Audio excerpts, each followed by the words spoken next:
Buenos días, qué gusto saludarle. Bienvenido a este espacio que lleva a usted en cada mañana la información más actualizada sobre el comportamiento de la COVID-19 en el país. Hoy es martes 8 de junio del año 2021 y en el segundo momento de nuestra transmisión hoy pondremos la atención en el tema de la seguridad y salud en los trabajadores del sector de la salud.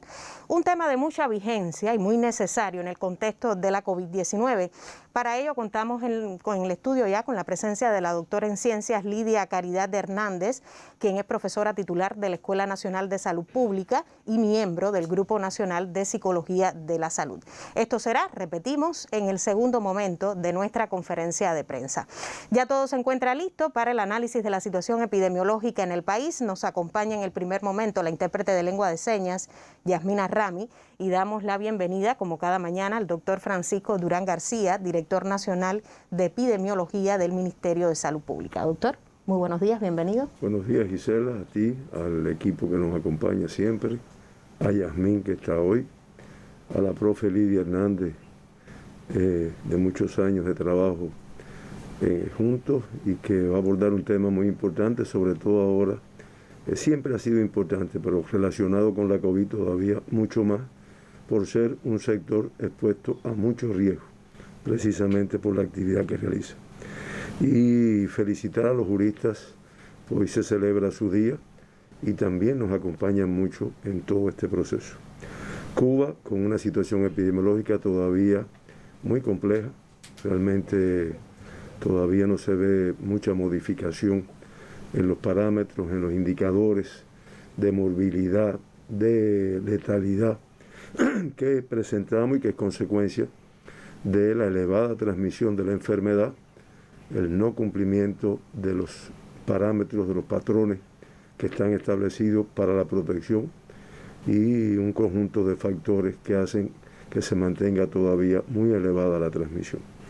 Lo decimos porque tenemos que comenzar la conferencia lamentando el fallecimiento de 8 personas en nuestro país con COVID-19, todos contactos de casos confirmados ya previamente. Entre los fallecidos, 4 de la provincia de La Habana, una paciente joven de 53 años de edad del municipio Habana Vieja que tenía antecedentes de hipertensión arterial, cardiopatía isquémica y diabetes mellitus. Esta paciente que inicialmente presentó secreción nasal, dolor de cabeza y congestión nasal, lamentablemente fallece. Fallece una paciente de 69 años de edad del municipio Cerro, antecedentes de diabetes mellitus, cirrosis hepática, hepatitis C y una neoplasia de mama. Realmente muchas comorbilidades que la hacían muy vulnerable a la evolución que lamentablemente tuvo. Inicialmente con tos seca y secreción nasal. Fallece una paciente de 93 años de edad del municipio del Cerro, hipertensión arterial, neoplasia de mama, que con una evolución muy complicada, lamentablemente fallece. Una mujer relativamente joven, 61 años, asintomática en el momento del diagnóstico, pero que indiscutiblemente las comorbilidades no le permitieron evolucionar de una forma favorable. En la provincia de Ciego Dávila fallece una paciente joven, 47 años de edad, municipio Ciro Redondo, asma bronquial, diabetes mellitus, hipotiroidismo, una enfermedad renal crónica, joven pero con comorbilidades de mucho riesgo, inicialmente con falta de aire, fiebre, dolor de cabeza y decaimiento. En la provincia de Santi Espíritu fallecen 2 personas, una paciente de 84 años de edad del municipio Santi Espíritu, hipertensión arterial, asma bronquial y demencia senil como comorbilidades previas, inicialmente con una sintomatología respiratoria y fiebre. Fallece también en la provincia de Santi Espíritu, en el municipio Cabaiguán, un paciente de 83 años con un antecedente de una adenoma de próstata, un adenocarcinoma de próstata y una demencia senil que inicialmente presentó fiebre. Y fallece en la provincia de Santiago de Cuba una paciente de 83 años de edad del municipio Santiago de Cuba, hipertensión arterial, obesidad y demencia senil como comorbilidades acompañantes. Tos y un cuadro respiratorio fue lo que presentó al inicio. Lamentamos mucho estos fallecimientos, damos las condolencias a sus familiares, a sus amistades y una vez reiteramos más la necesidad de proteger a las personas que lamentablemente presentan estas comorbilidades, además de protegernos todos.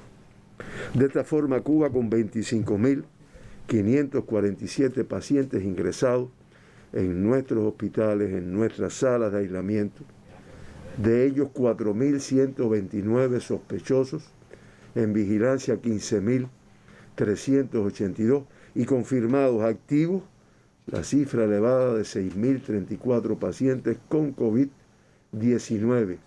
Fíjense que ya nos fuimos por encima de los 5.000 y estamos hablando de en el día de hoy 117 más como consecuencia del número muy elevado de casos que se están confirmando diariamente. Ayer se procesan 22.511 muestras para el diagnóstico de la COVID-19 en nuestros laboratorios de biología molecular. Y como resultado del análisis se diagnostican 1.156 personas con COVID-19. Podemos decir que 29 menos, pero nuevamente una cifra por encima de 1.000 que traduce la elevada transmisión. El 5,14% de todas las muestras analizadas resultaron positivas a la COVID. De esta forma ya se han procesado y analizado en Cuba 4.506.965 muestras de PCR para el diagnóstico de la COVID, lo que ha permitido diagnosticar 151.259 pacientes con COVID-19, por lo que el 3,36% de todas las muestras analizadas en Cuba durante toda la pandemia han resultado positivas a la COVID. Por provincias y municipio especial Isla de la Juventud, de todos los territorios se procesaron muestras ayer. La cifra mayor en la provincia de La Habana, el 30,2% de todas las analizadas en el día de ayer. Le sigue Santiago de Cuba con el 9,3%, Ciego de Ávila con el 8,5%, Matanzas el 8,2%, y de ahí hacia abajo todos los territorios, incluyendo las 208 muestras del municipio especial Isla de la Juventud que se procesaron ayer. La mayor positividad ayer en la provincia de Santi Espíritu, que el 9,25% de las muestras analizadas resultaron positivas a la COVID. Le sigue Pinar de Río con el 8,58%, Las Tunas 6,61%, La Habana 6,6%, Granma 6,57%, Santiago 6,5%, y así, con una positividad en correspondencia con la transmisión que presentan estos territorios. De los 1.156, 1.104 como consecuencia de la característica transmisión autóctona que enfrentamos en Cuba desde hace ya prácticamente 5 meses. Se incrementa el número de casos importados diagnosticados ayer, 52 en el día de ayer. Y en el gráfico pueden ver cómo ayer, una cifra discretamente inferior al día anterior, pero muy elevada, con más de 1.000 casos autóctonos confirmados en el día. Y de esta forma en Cuba, en los últimos 15 días, se han diagnosticado 17.051 personas con COVID-19. De ellos, el 96,6% como consecuencia de la transmisión autóctona que enfrentamos en nuestros territorios. Y desde el 16 de mayo, que fue la última vez que tuvimos una cifra de menos de 1.000 casos autóctonos, todos los días con cifra por encima de 1.000 casos, que evidencia la fuerte transmisión. El 90,7% de los diagnosticados ayer, contactos de casos confirmados, grupo de mayor riesgo, todos los fallecidos informados en el día de hoy, contactos de casos confirmados ya diagnosticados. En el acumulado es el 94,7%. 52 de los diagnosticados ayer como consecuencia de ser casos importados. Estamos hablando del 4,5%. En el acumulado, en Cuba, el 5% de todas las personas que se han diagnosticado han sido casos importados a nuestro país. Ayer y todavía hoy se trabaja para precisar la fuente de infección de 55 de los pacientes diagnosticados. Por provincias y territorios, el comportamiento de la transmisión, ahí lo tiene en La Habana, Occidente, muy complejo. La Habana nuevamente, y lo vemos con disgusto, aunque sabíamos que no era posible bajar así tan bruscamente, ya con una cifra por encima de 300, 449. Mayabeque también complejo, 77 ayer, Matanzas 48, Artemisa 32 y Pinar del Río con 67. El municipio especial Isla de la Juventud diagnostica 2 casos del mismo control de foco que viene trabajando. En el centro, la complejidad mayor en el día de ayer, como se puede ver ahí, en la provincia de Ciego de Ávila, que se incrementan los casos confirmados a 71. Le sigue Santi Espíritu con 54, Camagüey 34, Villa Clara 27 y Cienfuegos 15. Cifras inferiores, pero todavía, pero muy elevadas y en algunos con incremento, como vamos a ver. Y en el oriente, Santiago de Cuba, con las cifras más elevadas ayer, 136, le sigue Holguín con 40, Las Tunas 37, Granma 35 y Guantánamo con 32. Como ustedes pueden ver, algunos de estos territorios habían tenido cifras muy bajas y se han incrementado en los últimos días. El 50,3% de todos los diagnosticados del sexo femenino. En el acumulado se mantiene que el 50,1% de los diagnosticados en Cuba del sexo masculino. No hay diferencia entre ambos sexos. Asintomáticos el 41,6% en el día de ayer. Sigue siendo una característica de esta enfermedad y teniendo en cuenta que en semanas y meses anteriores los porcientos fueron mayores, el acumulado es que el 48,6% de todos los diagnosticados en Cuba han sido asintomáticos en el momento del diagnóstico.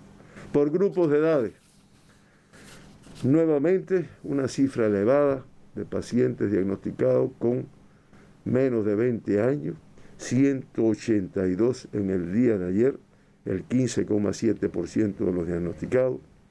De ellos 164 de 18 y menos años de edad, estamos hablando del 14,2% y ya se acumulan 20.099 pacientes en edades pediátricas, el 13,3% de todos los diagnosticados en Cuba que han tenido la COVID-19. Del total de alertas se hace en el día porque en Mayabeque se diagnostican 18 casos, Santiago de Cuba 16, Pinar del Río 14 y Guantánamo, que habían tenido control en las edades pediátricas. Hoy reporta Guantánamo una cifra también elevada de casos en edades pediátricas. De todas las provincias se confirman casos, y incluyendo el municipio especial Isla de la Juventud. Recuperados el 95,9%. Activos nuevamente una cifra elevada, un total de 821. Y de esos 821, 62 menores de un año. Todo esto estamos hablando de pacientes que se encuentran ingresados positivos a la COVID en el día de hoy. En el día de los casos confirmados, 7 menores de un año y se acumulan 1.076.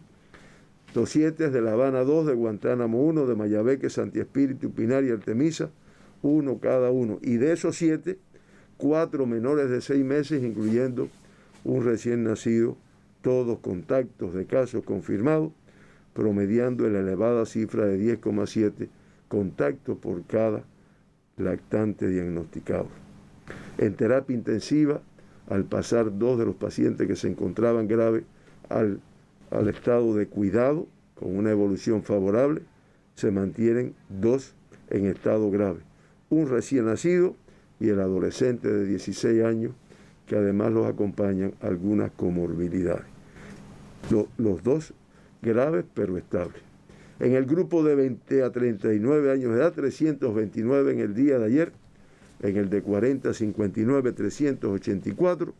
Y en el de 60 años y más, grupo de mucho riesgo, 201 casos, el 18,3% de todos los diagnosticados. En el gráfico donde se muestran los casos pediátricos diagnosticados en los últimos 15 días, ahí tienen, ayer con la cifra más baja de los últimos 5 días, pero una cifra muy elevada, 164. Y también pueden ver ahí cómo en los últimos 15 días se han diagnosticado en Cuba 2.599 pacientes en edades pediátricas, 173 diariamente como promedio, cifra muy elevada, y en los primeros 7 días de junio ya se han diagnosticado 1.180 pacientes en edades pediátricas. Estamos hablando de un promedio de 169 por día. 58 casos importados en el día de ayer, 52 casos importados en el día de ayer, 18 más que el día anterior. Por provincia, los casos importados, ahí lo tienen. La Habana con 6 casos, el Cerro 1, Lisa 1, Playa y Plaza de la Revolución con 2 cada uno. Cienfuegos, un caso importado del municipio Cienfuegos. Villa Clara, 3 casos importados, 1 de Ranchuelo y 2 de Santa Clara. Santi Espíritu, con 2 casos importados, 1 de Santi Espíritu y 1 de Trinidad. Ciego Ávila diagnostica un caso importado del municipio Majagua.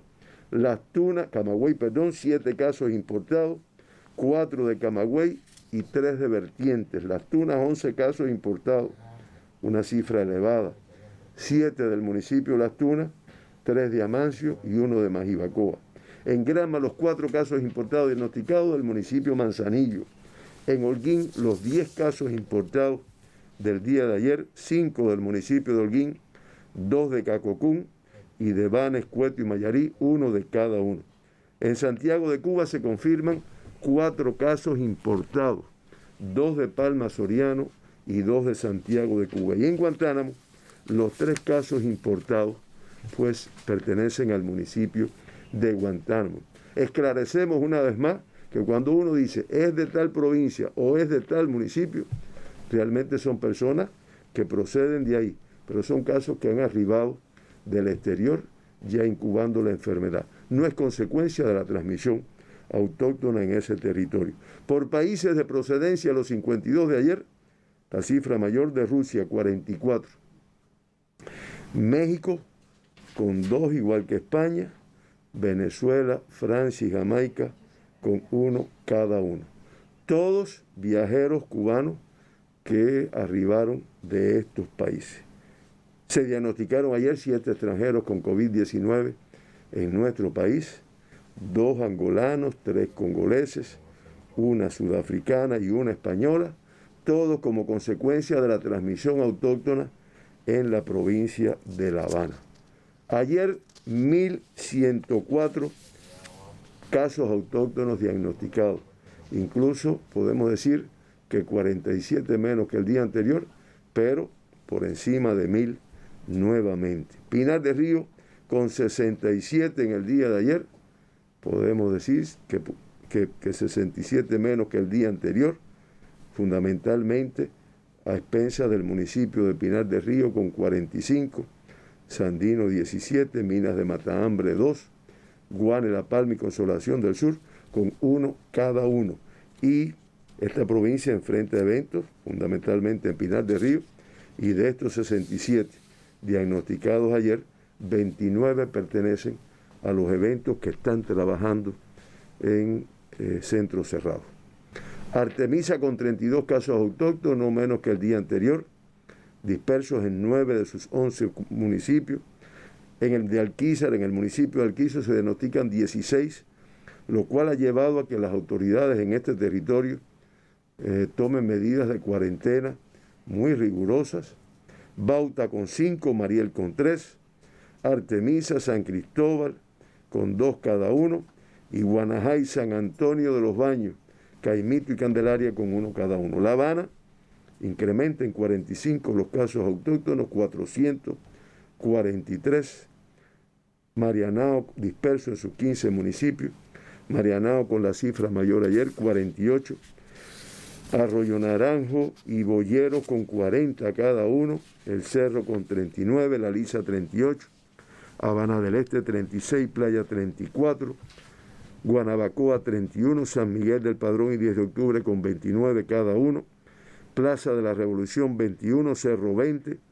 Habana Vieja 15, Cotorro 13 y Regla 10 casos en el día de ayer. Como ven, todavía una cifra elevada por municipio. Mayabeque incrementa en 3 los casos autóctonos, 77 ayer. Del total de casos, 26 estuvieron relacionados con el evento que se enfrenta en Quibicán, que es el municipio con el mayor número de casos ayer. Güines con 19, Batabanó y Melena del Sur con 10 cada uno, San José de las Lajas y Santa Cruz del Norte con 5 cada uno, y Madruga y Bejucal un caso autóctono cada uno. Matanza disminuye en 13 los casos autóctonos, 48 ayer. La cifra mayor en el municipio de Cárdenas, 23. Matanzas 14, Colón y Los Arabos 4 y Calimete 3 casos autóctonos. Cienfuegos logra reducir nuevamente sus casos, provincia que había mantenido mucho control de la transmisión y parece que lo está rescatando. 14 ayer, 18 menos, el mayor número en el municipio de Cienfuegos, 5, Cumanayagua, Rodas y Palmira con 3 cada uno. Villa Clara incrementa en 7 los casos autóctonos, 24 ayer, la cifra mayor en el municipio de Santa Clara, 14, Encrucijada 4, Sagua la Grande 3, Cifuentes 2 y Santo Domingo 1. Santi Espíritu también incrementa ayer en 17 los casos autóctonos, 52 en total, la cifra mayor en el municipio cabecera de Santi Espíritu con 33, Trinidad con 9, Fomento 5, Cabaiguán 3 y Jatibonico y Yaguajay con 1 cada uno. Ciego de Ávila incrementa en 23 los casos autóctonos, 70 en el día de ayer, la cifra mayor en el municipio de Ciego, 44, Morón 18, Ciro Redondo 4, Baraguá 3 y Chambas 1. Camagüey disminuye en 7 los casos autóctonos, 27 ayer. Su mayor transmisión se ha mantenido en Camagüey municipio con 16, Céspedes 4, Vertientes 3, Nuevitas 2, Minas y Esmeralda con 1 cada uno. Las Tunas logra controlar y disminuir los casos autóctonos, 15 menos, de todas formas 26 es una cifra elevada para este territorio. Las Tunas municipio con 23, donde tiene y ha mantenido la transmisión en los últimos días, y Colombia con 3. Holguín, 4 casos más, 30 en total. Municipio de Holguín con la cifra mayor, 15. Rafael Freire 7, Moa 3, Agua de Tánamo 2 y Calixto García, Banes y Cueto con 1 cada uno. Granma incrementa en 5 los casos autóctonos, 35 en total. Bayamo con la mayor transmisión, 20. Iguaní 7, Guisa, Niquero, Manzanillo y Yara con 1 cada uno. La provincia de Santiago de Cuba disminuye 30 casos en el día de ayer, no obstante 132 para los propósitos de esta provincia, para lo que logró en un momento determinado y para lo que está trabajando, es una cifra elevada. La mayor transmisión se ha mantenido en el municipio de Santiago de Cuba, 74, Mella con 19 enfrentando un evento, Palma Soriano 12 contra Maestre 9, igual que Tercer Frente, Guamá 4, San Luis 3 y 2 en Songolamaya. Guantánamo 29 casos autóctonos, 2 más que en la jornada anterior, cifra elevada en la provincia que no ha sido el control que logró mantener durante un periodo de tiempo. La mayor cifra, la mayor transmisión en el municipio de Guantánamo, 20, Baracoa 7 y Nicetoperos y Yatera, 1 cada uno. Y el municipio especial Isla de la Juventud, como habíamos dicho, 2 casos autóctonos confirmados ayer relacionados con el foco que vienen trabajando. De esta forma, Cuba, con una tasa de incidencia de 147,3 por 100.000 habitantes, tasa de incidencia de casos confirmados en los últimos 15 días, discretamente inferior a la del día de ayer. La Habana y Mayabeque con tasas discretamente inferiores, pero de todas formas con las más altas de Cuba. La Habana con 327,6, Mayabeque con 267,2 y se mantienen también elevadas, incluso discretamente superior al día anterior, Santiago de Cuba con 214,9 y Pinar del Río con 171,8. Las tasas menores en nuestro país en los últimos 15 días, Villa Clara 37,9 y el municipio especial 19,2. La transmisión la transmisión en la incidencia en los últimos 15 días, el 31,6% en 12 municipios que se ven ahí. 8 de la provincia de La Habana, 2 de Mayabeque y 2 de Pinar del Río. En primer lugar, la tasa de incidencia más alta por municipio, Quibicán, 963,4. Le sigue Sandino de Pinar del Río, Regla, Marianao, Centro Habana. De La Habana, Batabanó con una tasa de 381 de la provincia de Mayabeque. Sigue Habana Vieja, San Miguel del Padrón, Boyeros, Larissa, Guanabacoa, todos de la provincia de La Habana, y el municipio de Pinar del Río, con una tasa de 340,2, se posiciona en el lugar número 12 de los municipios con mayor tasa de incidencia. Agradecemos al geógrafo Roberto Romero que nos ayudó y nos actualizó un gráfico de la provincia de Santiago de Cuba, donde se ve en la curva el incremento que ha tenido en los últimos días y que los municipios que mayor tasa de incidencia presentan, pues ahí los tienen. El municipio Julio Antonio Mella, Santiago de Cuba y Palma Soriano. Y el gráfico de Pinar del Río, que si bien no tiene una curva que se incline mucho hacia arriba, pero de todas formas se mantiene con una cifra elevada, siendo Sandino y el municipio de Pinar los de mayor tasa de incidencia. Cuba incrementa el número de eventos activos a 116, La Habana con el número mayor 77, Ciego de Ávila y Santiago de Cuba con 7 cada uno, Pinar del Río y Cienfuegos con 6 cada uno, Mayabeque con 4, Camagüey con 3, igual que Holguín, y Matanzas, Santi Espíritu y Guantánamo con 1 cada uno. Y finalmente, Cuba con 151.259 pacientes diagnosticados con la enfermedad a través de todo el comportamiento de la pandemia desde marzo del 2020. Mantiene ingresada una cifra elevada de casos activos, 6.034, el 3,9% de todos los diagnosticados. De estos 6.034, 5.868, el 97,2%, con una evolución clínica estable. Lamentamos y dimos las condolencias y las reiteramos a sus familiares y amistades por el fallecimiento de 8 personas en nuestro país con COVID-19, lo cual incrementa la cifra de fallecidos desde el comienzo de la pandemia a 1.033, manteniendo una letalidad del 0,68% por debajo de la edad del mundo de 2,15% y por debajo de la región de las Américas de 2,61%. 2 evacuados, 54 que retornaron a sus países después de diagnosticados, y en el día 1.031 altas, inferior al número de diagnosticados, 125 menos, por lo que el balance es negativo y por lo tanto se incrementa el número de activos. No obstante, ya se acumulan 144.136 personas que han sido recuperadas, que representan el 95,3% de todos los diagnosticados.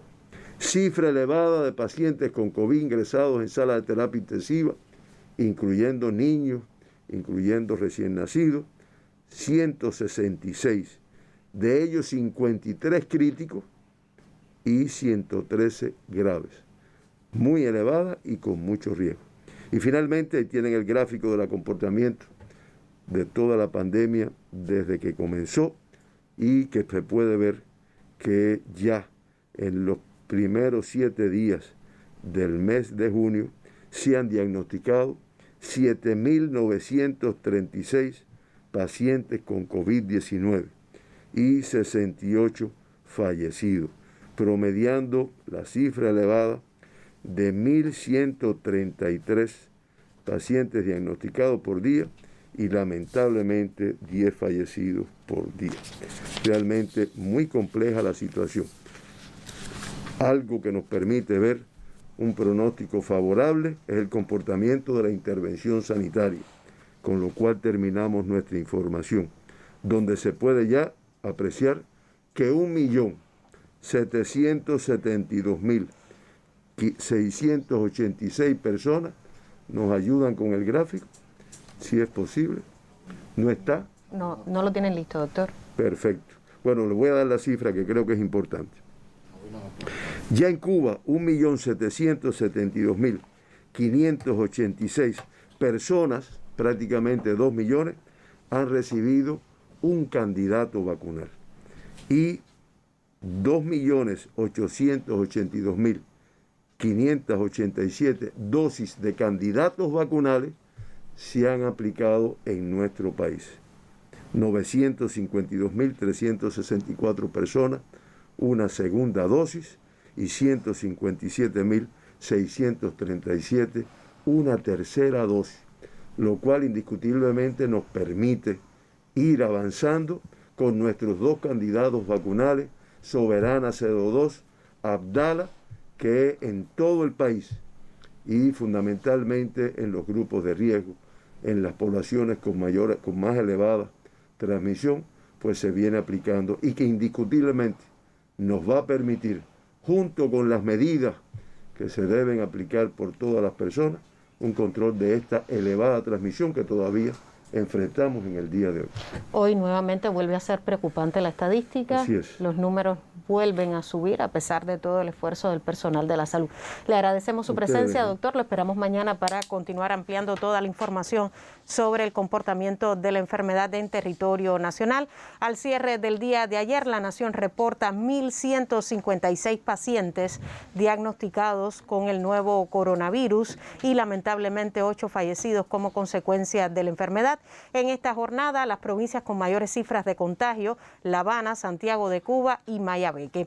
En el segundo momento de esta conferencia de prensa, ya lo anunciábamos durante la presentación, pondremos hoy la mira en la seguridad y salud del personal sanitario. Un tema de muchísima vigencia después de un año de pandemia, y vamos a estar conversando con la doctora en ciencias Lidia Caridad Hernández Gómez, quien es profesora titular de la Escuela Nacional de Salud Pública y miembro del Grupo Nacional de Psicología de la Salud.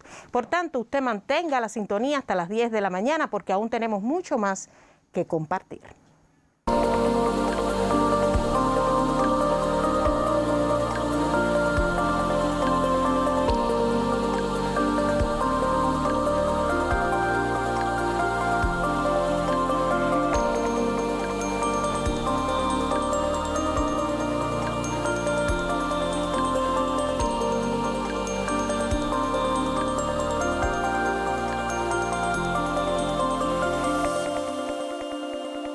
Segundo momento en esta conferencia de prensa, nos acompaña desde la media hora la intérprete de lengua de señas Marileimi Repilado, y antes de la ampliación del tema en cuestión en esta jornada, tenemos un enlace con la provincia de Camagüey, justamente porque esta provincia allí también complejiza la situación epidemiológica a partir de la aparición de un elevado número de casos positivos a la COVID-19 en los últimos días.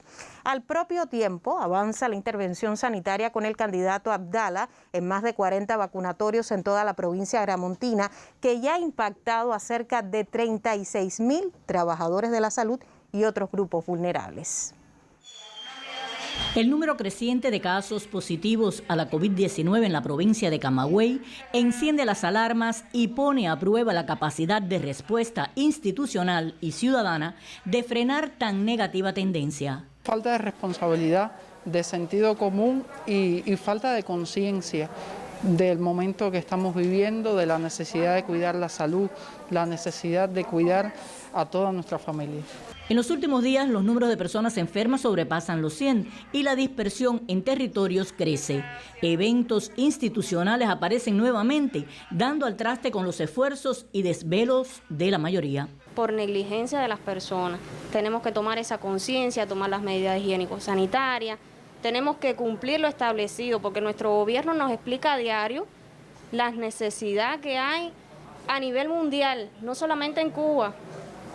Pero hay que ser más conscientes. Es la conciencia y la disciplina, la autorresponsabilidad que tenemos que tener todos los ciudadanos de este país para poder contrarrestar la epidemia. Expertos, autoridades y los medios de prensa nacionales y territoriales hacen hincapié en lo necesario que resulta no cejar en la responsabilidad personal y de los directivos para llegar sanos a la vacunación general anunciada por el Ministerio de Salud Pública. En Camagüey se avanza a la intervención sanitaria con el candidato vacunal Abdala y están creadas todas las condiciones para la siguiente y esperada fase de aplicación del vacunal.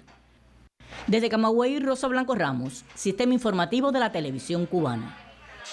Y este reporte nos introduce en el tema de hoy. Hoy conversamos sobre la salud y seguridad del personal sanitario, porque si bien nadie escapa en momentos de pandemia a los efectos psicológicos y a otros fenómenos como la incertidumbre y el agobio, es justamente este sector de la salud, el personal sanitario, el más expuesto a la COVID-19. Conversamos sobre este interesante tema, ya lo anunciábamos, con la doctora en ciencias Lidia Caridad Hernández Gómez, profesora titular de la Escuela Nacional de Salud Pública y miembro del Grupo Nacional de Psicología de la Salud, a quien tengo el gusto de saludar nuevamente, doctora, porque ya usted nos ha acompañado en otras ocasiones. Muy buenos días y bienvenida a nuestro espacio. Muchísimas gracias, Gisela. Para mí realmente es un placer compartir con ustedes en la mañana de hoy y también con los televidentes que nos están acompañando. Doctora, el tema que crea mucha expectativa siempre en la población, porque siempre tenemos algún contacto con un trabajador de la salud, alguien en la familia, o trabaja en la salud, es enfermero, o también puede ser doctor, o algún especialista en alguna rama de la salud pública, pero sobre todo siempre tenemos algún vínculo con esa persona expuesta de mayor riesgo en el contexto de la COVID-19. ¿Cómo cuidar hoy la salud? ¿Cómo velar desde las ciencias sociales, en este caso desde la psicología, por la salud de esas personas vulnerables? Muchísimas gracias por tu pregunta. Yo creo que realmente es muy oportuno y bueno, el material que se hacía la introducción, justamente, yo creo que todos somos importantes, es decir, todas las personas somos importantes, pero te hacías mención a este grupo específicamente de los trabajadores de la salud. Y fíjate que cuando hablamos de trabajadores de la salud, quisiera incluir dentro de ellos a todas las personas que están en algún espacio de las instituciones sanitarias de nuestro país que están haciendo un trabajo. Con esto digo, desde el intensivista que está en la zona roja, que realmente está expuesto, el nivel de exposición no solamente desde el punto de vista del riesgo biológico es grande, sino también desde el riesgo, desde el punto de vista psicológico, porque está lidiando con la muerte constantemente, sino que hago también aquí, yo creo que es un reconocimiento a las personas que preparan los alimentos, a quienes trabajan en rayos X, a quienes hacen las pruebas en los laboratorios y procesan en los laboratorios cada día, a los estudiantes que están, a nuestros médicos de familia. Es decir, que todos tienen un nivel de exposición en dependencia o en la medida del lugar donde están y de la tarea que cumplen. Y definitivamente esa protección para esas personas que están en cada uno de los espacios, pues tiene que ver con la seguridad desde el punto de vista físico, biológico, pero también con la seguridad psicológica, que es algo que nuestro grupo y el grupo de expertos de la salud mental del Ministerio ha trabajado, no solamente la bioseguridad, sino también la seguridad psicológica del personal sanitario, porque definitivamente la vida de las personas está en sus manos, pero además su propia vida hay que cuidarla. Y tú mencionabas, todos tenemos a alguien que trabaja en una, bueno, o casi todos tenemos el vínculo con alguien que trabaja en una institución de salud, y definitivamente es el vínculo entre esa institución y la familia, y hay que cuidar a la familia también, de manera tal que no solamente es utilizar los recursos de protección adecuadamente, y más que utilizar lo que las personas que están encomendadas en garantizar que existan esos recursos de protección estén ahí, de velar con todas las medidas de seguridad, pero cuando llegamos al entorno familiar, de tener la precaución de que justamente cumplamos con todas las medidas. Y no porque el tiempo se haya dilatado la pandemia, nosotros podemos cejar en esos cuidados que hay que tener. Y desde el punto de vista psicológico, indiscutiblemente, por ejemplo, hemos conversado con algunos profesionales, hasta los sistemas de comunicación, de dar afecto, se han modificado, porque ahora por el temor de contagiar a la familia, pues no abrazamos quizás a nuestros hijos, pero a lo mejor la manera de mostrar afecto, es decir, a lo mejor lo tomamos por otro lado y le damos ese cariño y los contactos que hay que tener con la familia. Y un tema muy importante, que es el tema de la comunicación, es decir, cómo nos comunicamos. A veces lo que se le llama el tiempo que tienen que estar fuera de la casa porque están en zona roja, por ejemplo, es un periodo de tiempo que no están con la familia físicamente, pero la comunicación es importante, no solo con sus compañeros, sino también con la familia, mantener determinados vínculos, y eso también genera un bienestar emocional para las personas y seguridad y tranquilidad. Doctora, desde el Grupo Nacional de Psicología de la Salud, ¿han identificado ustedes algunas afectaciones en el personal sanitario relacionados ya con el desgaste en relación con la pandemia? Ya llevamos, Cuba se acerca hoy a los 15 meses de enfrentamiento a la COVID-19. ¿Tienen algunas investigaciones al respecto? Sí, Gisela, prácticamente desde que empezó y fuimos convocados, realmente además de hacer las acciones de salud para cuidar, para prevenir realmente estos riesgos psicosociales, que es como realmente se llama, a lo que están expuestos nuestros trabajadores sanitarios, desarrollamos investigaciones, porque realmente la pauta para poder encaminar o encauzar las acciones, la evidencia científica es la que permite esa información. Y tenemos resultados. Fíjate que han habido 3 momentos. Un momento de brote, de supuesta normalidad y después de rebrote, y en cada uno de los momentos hemos realizado investigaciones, y si al principio, por ejemplo, siempre han estado presentes los estresores médicos, y una de las cosas que siempre ha estado presente es el miedo a contagiarse, a contagiar a sus compañeros y a contagiar a su familia. Otro tiene que ver con la sobrecarga emocional, es decir, porque es que nuestros trabajadores, en cualquiera de los escenarios que están realmente sometidos a una sobrecarga emocional en esa relación con el otro, en la necesidad de ayudar, ¿verdad? En el compromiso ese de ayudar y de salvar a las personas, y que están lidiando con la muerte. Claro. Y si en el principio la sobrecarga cuantitativa, es decir, la cantidad de trabajo y la premura o la urgencia temporal no era tan significativa, en este momento sí. El estrés. Hay estrés, hay ansiedad y depresión.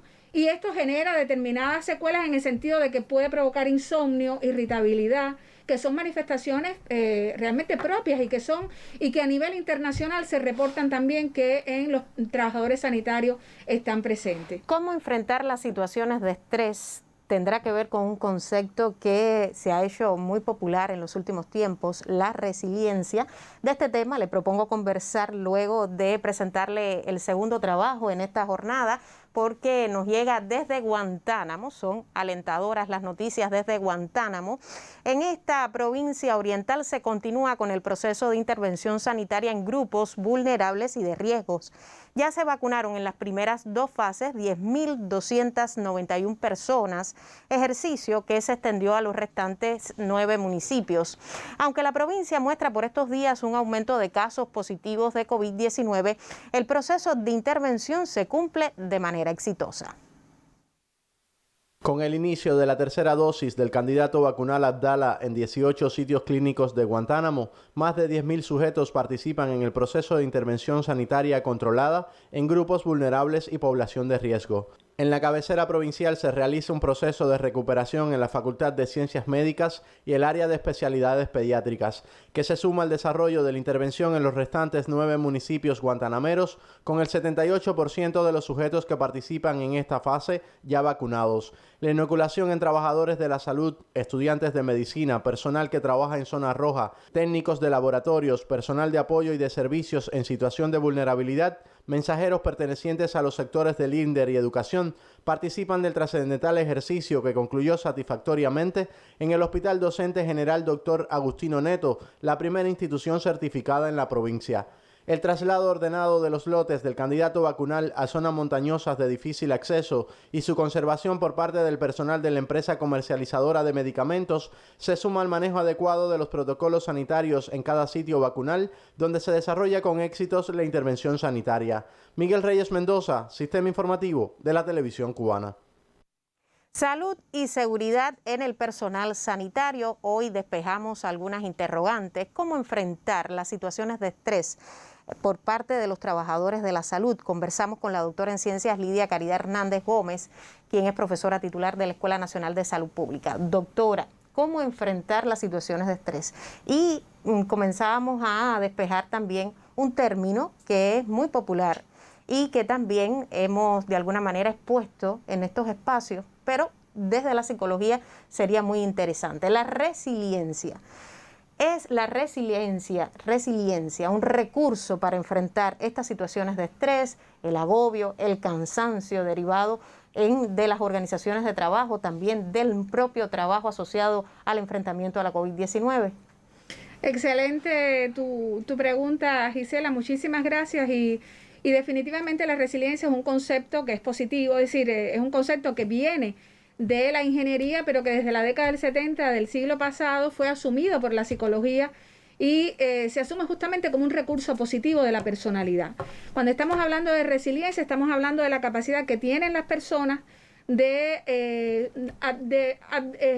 sobreponerse a la adversidad, pero no solamente de resistir, porque hay una diferencia entre resistencia y resiliencia, sino también de crecer, de aprender, y de esa experiencia se queda para próximos eventos que uno pueda tener. Definitivamente yo creo que nuestros profesionales de la salud son resilientes, como nuestras organizaciones, y yo diría que hasta nuestro pueblo, ¿no? Es resiliente en esa capacidad de sobreponerse a la adversidad. Pero definitivamente la pandemia de la COVID-19 constituyó un evento sin precedentes y que generó una crisis, es decir, ha generado una crisis a nivel mundial, y nuestro país no ha estado exento de eso, y las instituciones de salud han tenido que asumir ese reto.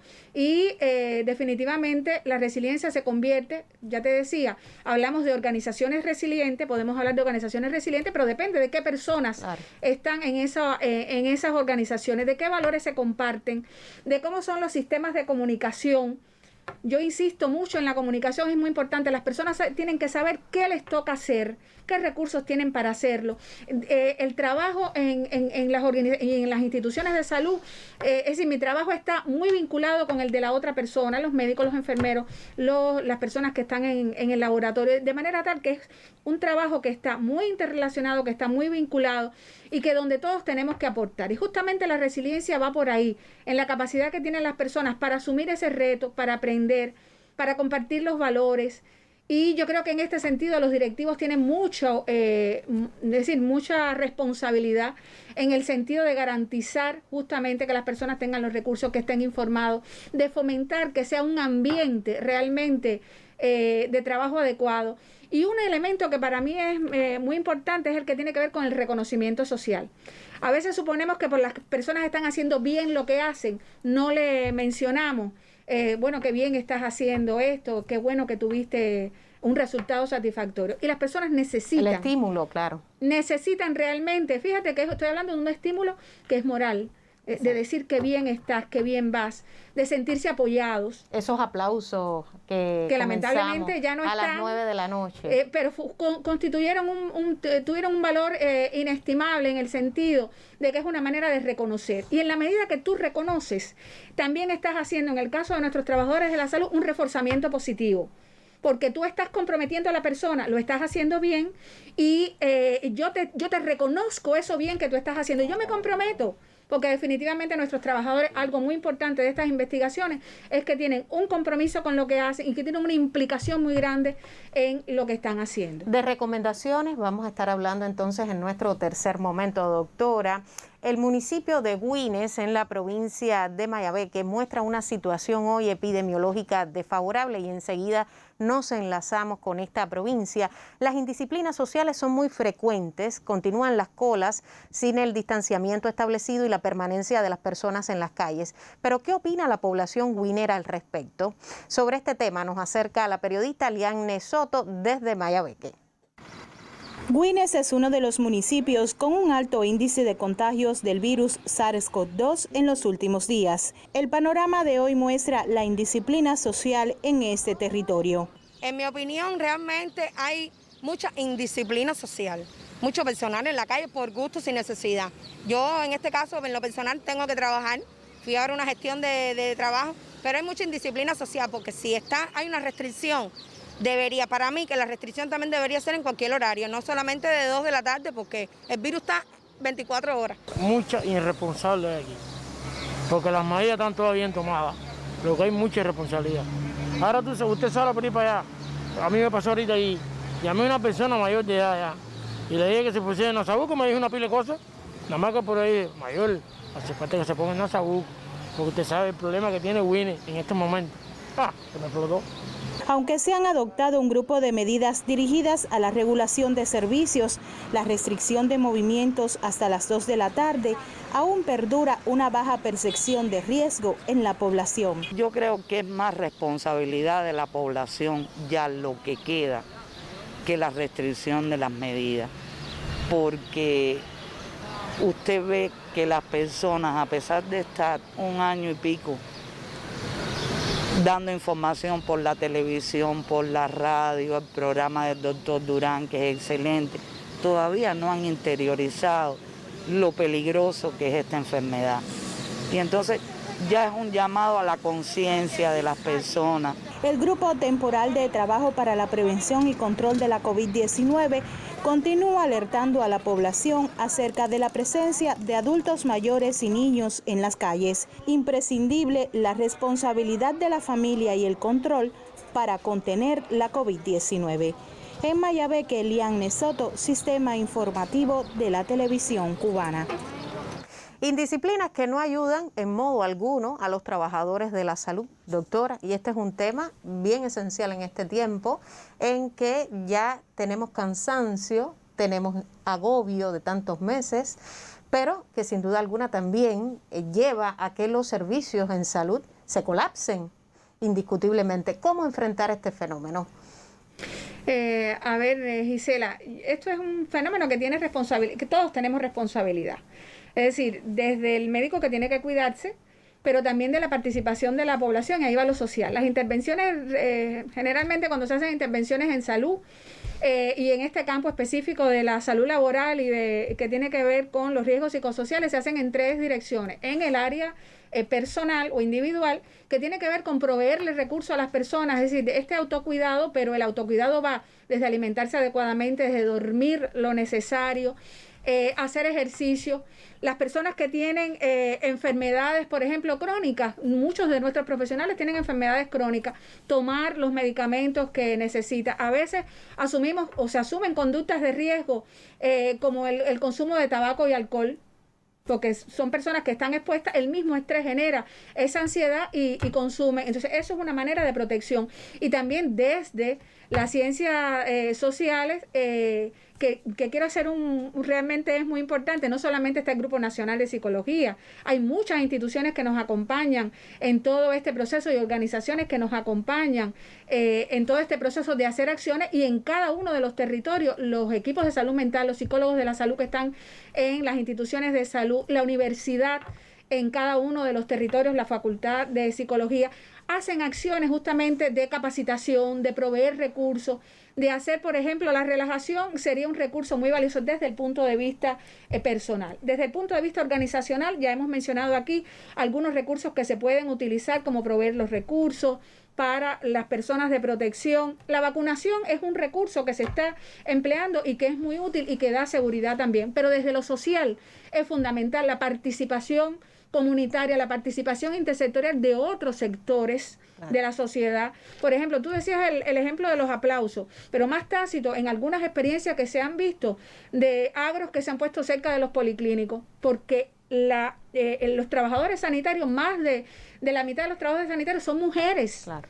Entonces, insisto en la responsabilidad, doctora, porque usted hablaba del estímulo y constituye un total desestímulo ver personas, como lo señalaba el reportaje, personas que no respetan nada de lo indicado a pesar de toda la información que se brinda y del esfuerzo tan grande y tan loable que están haciendo nuestros profesionales de la salud. También con la conducta se puede ayudar. Por supuesto, y es que en este aspecto social que te estaba mencionando, que es otra de las áreas de intervención, es cómo nosotros podemos contribuir a esa protección de nuestros trabajadores.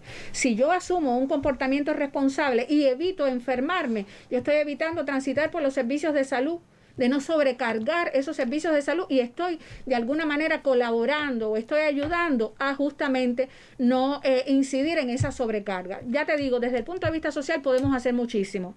Y yo insisto mucho en la intersectorialidad, es decir, la responsabilidad de cuidar la salud de nuestros trabajadores no es únicamente de ellos o del sistema de salud, es de otros organismos también y de la participación de otros actores sociales. Protección, cuidado, amor y consideración al personal de la salud que también ha enfrentado esta COVID-19, la pandemia que nos ha llevado a todos al límite, a situaciones estresantes en casa, en los centros de trabajo. Hoy conversamos con la doctora en ciencias Lidia Caridad Hernández Gómez. Agradecerle, doctora, por tan interesante tema hoy en nuestra transmisión, profesora titular de la Escuela Nacional de Salud Pública y miembro también del Grupo Nacional de Psicología de la Salud. Con este llamado, con el llamado de cuidado a todas las personas y en especial a quienes son más vulnerables de padecer la COVID-19 por su alto riesgo en cada centro laboral, concluye la conferencia de prensa. Nosotros nos vemos mañana para seguirle contando lo que hace Cuba